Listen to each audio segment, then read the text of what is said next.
OpenAI is losing more than $2 for every dollar it makes. Their Q1 2026 operating margin was negative 122%. They are on pace to undershoot its ad revenue projections by 90%. ChatGPT's market share has dropped below 50% for the first time ever. Their enterprise share has been cut nearly in half. And Sam Altman just admitted it himself. OpenAI has not had our best 12 months ever. And it's mostly my fault. How did this happen? ChatGPT has over 900 million weekly users. It's the company that started the AI race, which is now falling behind. Can they still catch up?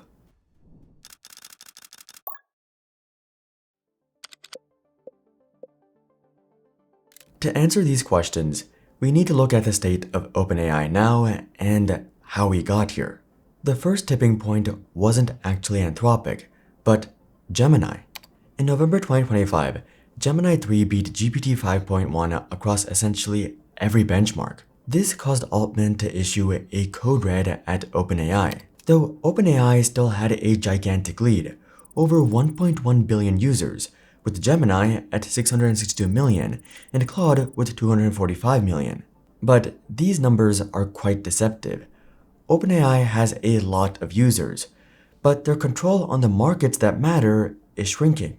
In May, ChatGPT's global assistant share dropped below 50% for the first time, to 46%, with Gemini at 28% and Claude at 10%.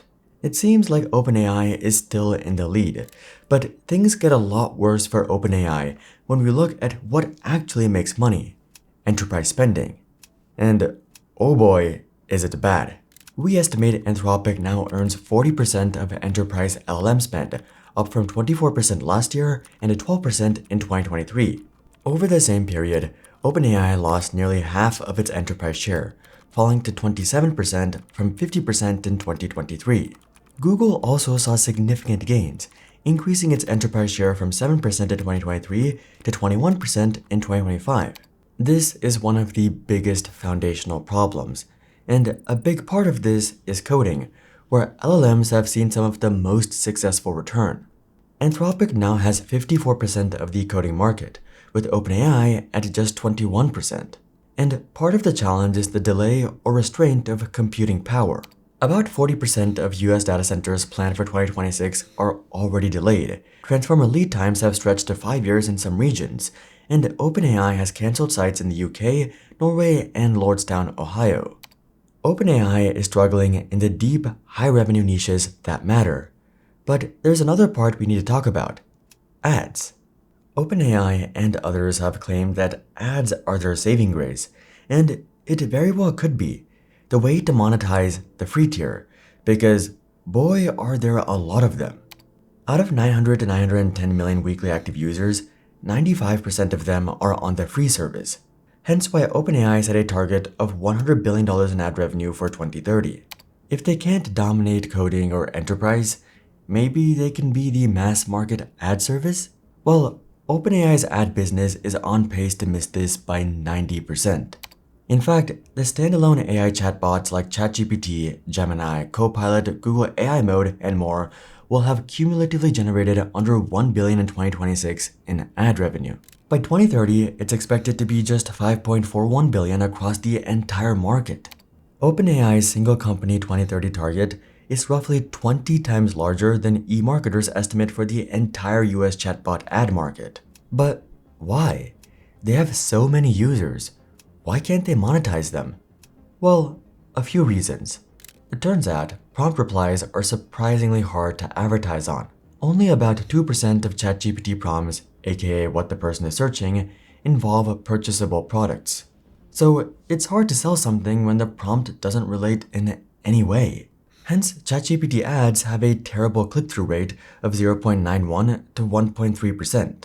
For context, Google search ads are around 29.2%, where basically everything you search has some kind of relevant ad. AI might be taking a lot of web traffic from search results, but it sure doesn't seem to be taking away the ad revenue. According to advertisers, the ad tech stack is also still primitive.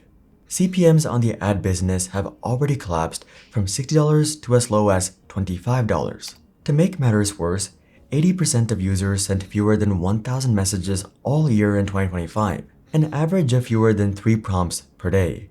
So the chance to see ads, let alone relevant ads, isn't great.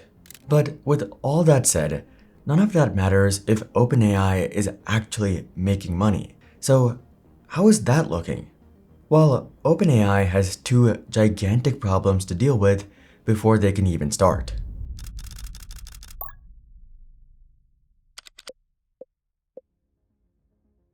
Let's look at things right now. OpenAI has forecasted a $14 billion loss for all of 2026, with losses totaling $44 billion from 2023 through to 2029. But then we got the Q1 2026 results, with a $6.95 billion operating loss on $5.7 billion in revenue, which is a negative 122% operating margin. So for every dollar OpenAI made, they spent more than 2. They are 1 quarter into the financial year and have already used half of the loss they projected for all of it. Once you add stock compensation of $2.3 billion, the GAAP operating loss is as high as $9.3 billion. FutureSearch now forecasts a $33 billion GAAP loss for 2026. But as we'll soon find out, these losses aren't nearly the entire picture. OpenAI needs to start making some real money, which is proving difficult. OpenAI promised revenue would start booming eventually, and revenue was and technically still is growing, but not so much anymore. OpenAI grew from $6 billion to roughly $25 billion ARR over the 17 months to May 2026. Growth then flattened. The run rate held nearly $25 billion from February through the spring. OpenAI's internal target for mid-2027 is $62 billion. My forecast median is $44 billion. ChatGPT weekly active users have also plateaued at around 900 million, with only 50 million being paying subscribers. OpenAI can't seem to monetize their exorbitant user base, which is important because of OpenAI's massive bills and capital commitments. Starting in 2027, OpenAI will be paying Oracle $300 billion across 5 years for cloud capacity, about 4.5 gigawatts, or the electricity of about 4 million homes. They have a deal with AWS for $38 billion across 7 years for access to mass amounts of NVIDIA GB200 and GB300 GPUs. Then it expanded that agreement by $100 billion across 8 years. OpenAI has also committed $250 billion in Microsoft Azure, aka cloud services, as well as 10 gigawatts of custom AI accelerators from Broadcom. Basically, OpenAI will design its own chip with Broadcom building it. We don't know exactly how much this will be, but the Financial Times estimated between 350 and 500 billion. There are even more agreements, but in total, according to CFO Sarah Fryer, OpenAI has current commitments of $750 billion through 2030. And remember, there's way more spend beyond 2030. Though we also need extra context. These are massive bills, but most of these companies are also funneling money into OpenAI. They just announced a $110 billion funding round, twice the size of their last raise. Amazon invested $50 billion, Nvidia invested $30 billion, and SoftBank invested $30 billion in the round. Worldwide AI spending is estimated to reach $2.59 trillion in 2026, a 47% increase over 2025. The Magnificent Seven have planned more than $700 billion in AI capex for 2026, up from roughly $400 billion in 2025. This gives us insight into OpenAI's runway. Their cash reserves and marketable securities are at $73 billion. So they do have cash on hand, and that's up from $40 billion at the end of 2025. But they've also promised a lot of money to quite a few companies, and they're burning through cash very quickly. So can OpenAI catch up? One thing people point to for this is their IPO. This has potential for a gigantic capital injection. Sam Altman believes OpenAI has a valuation well over $1 trillion, but now they've pushed it back to next year, and it makes sense as to why. OpenAI isn't winning the race anymore. Well, they are in pure user counts, but not much else, which brings us to the big problem. OpenAI signed contractual obligations against revenue that hadn't arrived yet, but OpenAI was winning, so they committed big. Though now, they're no longer winning the AI race, but still spent the winnings of said race. Here's where things get really interesting though. At the BlackRock Infrastructure Summit in March 2026, Sam Altman said something important. This fundamental belief in abundance of intelligence, and that one of the most important things in the future is that we make intelligence, to borrow an old phrase from the energy industry that didn't quite work, too cheap to meter. We want to flood the world with intelligence. We want people to just use it for everything. We want this to just be something that the future generation doesn't think about. They expect everywhere, and everybody has access to geniuses, as many as they need in any area that they need. Something massive is happening in AI, not too dissimilar to other industries. It turns out Altman may be right, but maybe not in the way that he hopes. This is bad for all AI model companies, not just OpenAI.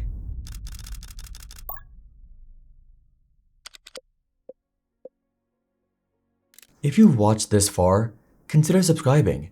You probably enjoy our stuff, and it helps the channel too. Thank you. Let's give that earlier quote a bit more context. Altman is referencing a phrase made by Lewis Strauss, chair of the Atomic Energy Commission in the 50s, where he said, "It is not too much to expect that our children will enjoy in their homes electrical energy too cheap to meter. We'll know of great periodic regional famines in the world only as matters of history.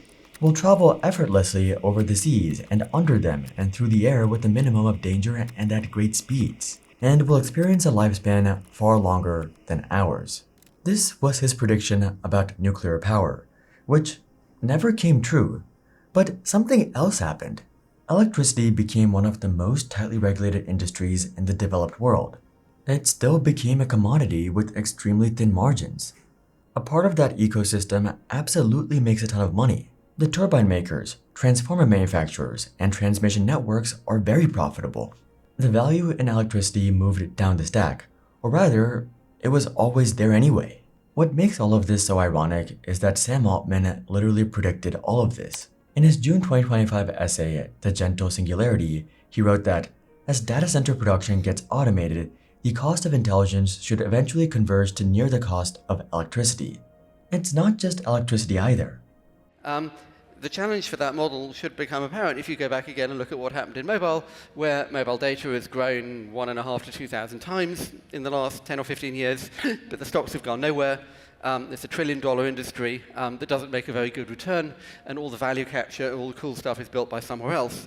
The internet eventually turned into a commodity. A gigabit from brand A is the same as brand B, so a customer has no reason to consider anything but price. The part that makes real money accumulates where it can't move. For a while, the companies selling the actual equipment, like Cisco and Corning. Cisco was briefly the most valuable company in the world in 2000. But when the build-out of internet infrastructure largely stopped, the value collapsed. Now, the value is up the stack in the consumer end. Companies like Google or Netflix, who have all your data, information, and habits, have a high switching cost, just not a monetary one. So how does this relate to AI?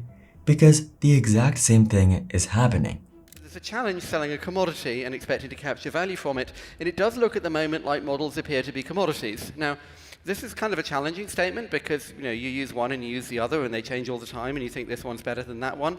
But there isn't any sort of fundamental reason why any of these companies is going to have a sustainable lead over the other. They're all building with the same data, with the same technologies, with the same chips, the same infrastructure. There's no network effect. There's no fundamental path that one model can be completely different from all of the others.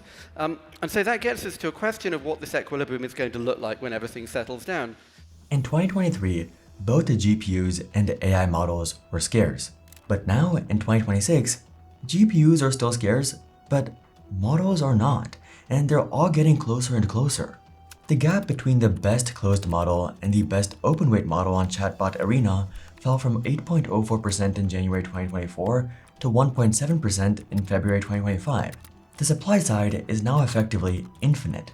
The scarce asset becomes the ability to run them well: throughput, latency, cost per token, routing, caching, fine-tuning, evaluation, and guardrails. The value in all of these areas accumulates where it is hardest to substitute. The value accumulating down the stack. At the bottom, with the most mass or value, are the semiconductors and compute. Nvidia's data center revenue hit $75.2 billion, up 92% year over year at a 75% gross margin, roughly a $300 billion annualized run rate. The money is in companies selling GPUs, semiconductors, compute, not intelligence. That might change if the supply for GPUs and compute outweighs demand. There's also value near the top layer, not in ChatGPT but in third-party consumer-facing software. But this is rather thin, as AI apps have lower margins than regular SaaS products. Just look at Amazon. They're cutting back their AI model, Nova, because at least I believe they figured out this part of the industry isn't the moneymaker, it's the one below it. This is why OpenAI is in such a tough spot. They are stuck in the least valuable layer. And as there are more comparable models and prices come down, paying those massive bills might be tough. What's interesting is how AI and intelligence have become a commodity, which is in tokens, charged by use like electricity. And now, token cost has even gone far beyond the costs of the employees. But something weird has happened. Tokens aren't actually getting more expensive. The price of a single token has fallen by about 90% since 2023. So if intelligence and tokens are cheaper, why is AI spend getting so much bigger? Click here to learn the other side of the story. But until then, I'm Hari, and I'll see you guys on the next one.